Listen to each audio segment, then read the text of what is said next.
tayo po ay papunta sa Intang. Ito pong Intang ay ito po ang lugar kung saan tayo ay sasakay sa bangka papunta doon sa isla kung saan nadoon yung lumubog na bayan.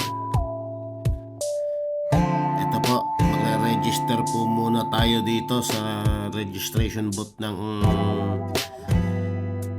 Pantabangan Tourism. Dito po ay may bayad na 60 pesos para po sa environmental fee daw. Ito po, nakikita po natin yung hanging bridge ng Pantabangan Dam.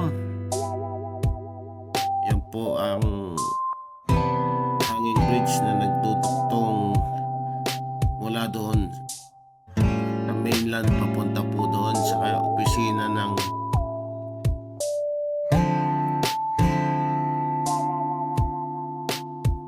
sa museum. Ito po ang kinalalagyan po natin ngayon. Ito po ay nakalubog tuwing tag-ulan po. Ngayon na may El Nino, ito po ay lutang na lutang. Po, natatanaw po natin sa ating harapan ang Pantabangan Lake. Medyo mababa na po ang tubig dahil nga po sa tagtuyot na nararanasan ngayong panahong ito.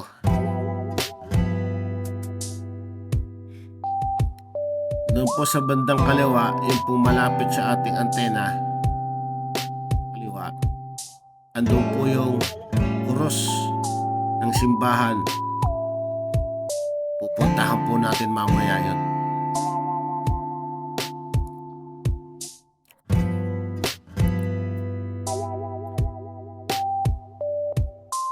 So ito po, medyo ito pong ating kalsada ay magaspang sapagkat ito po ay hindi pwedeng sementohin dahil ito po ay sa tag-ulan nga, tulad ng aking nabanggit kanina, ay nakalubog sa tubig. Ayan po yung mga tricycle na naghihintay ng pasahero.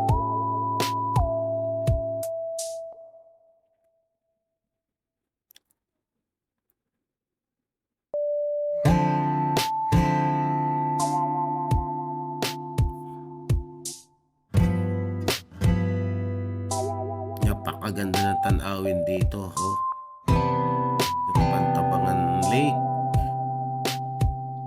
at saka ang mga nakapaligid na nga pulo bundukin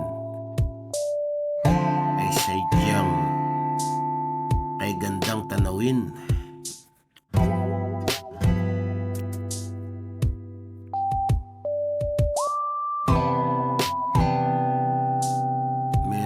Dito sa ating harapan na isang cruising boat na nakalagay sa trailer.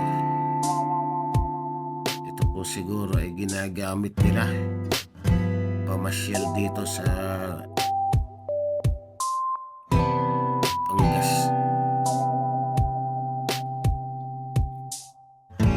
Dito po sa lawa ng Pantabangan.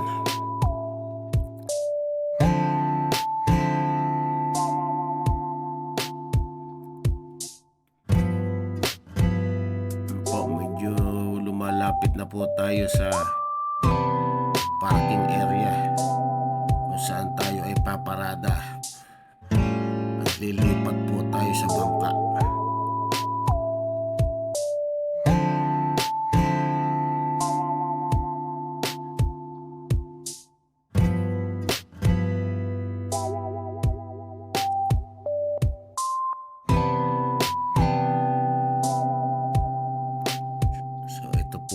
ating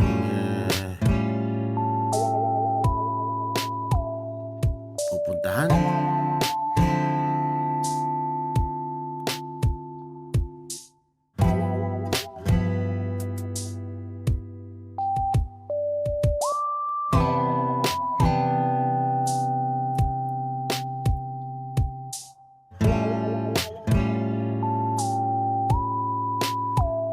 Ayun po, natatanaw na po natin yung ibang sasakyan na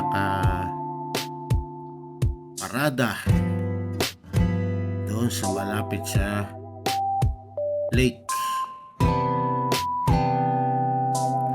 At nadoon din po naghihintay ang mga bangka na magsasakay sa atin papunta naman doon sa isla kung saan nadoon ang lumang bayan ng Pantabangan na pinalubog noong 1974 sa pagkakagawa nga po nitong Pantabangan Dam.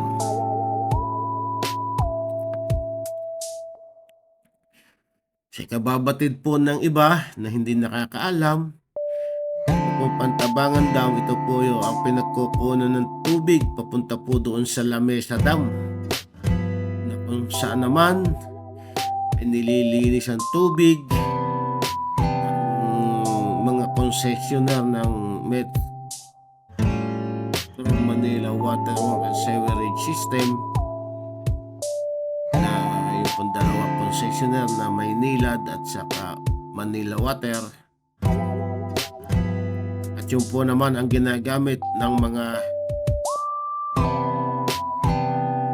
tao sa Metro Manila. So ito po, nakarating na po tayo, pumarada na po tayo.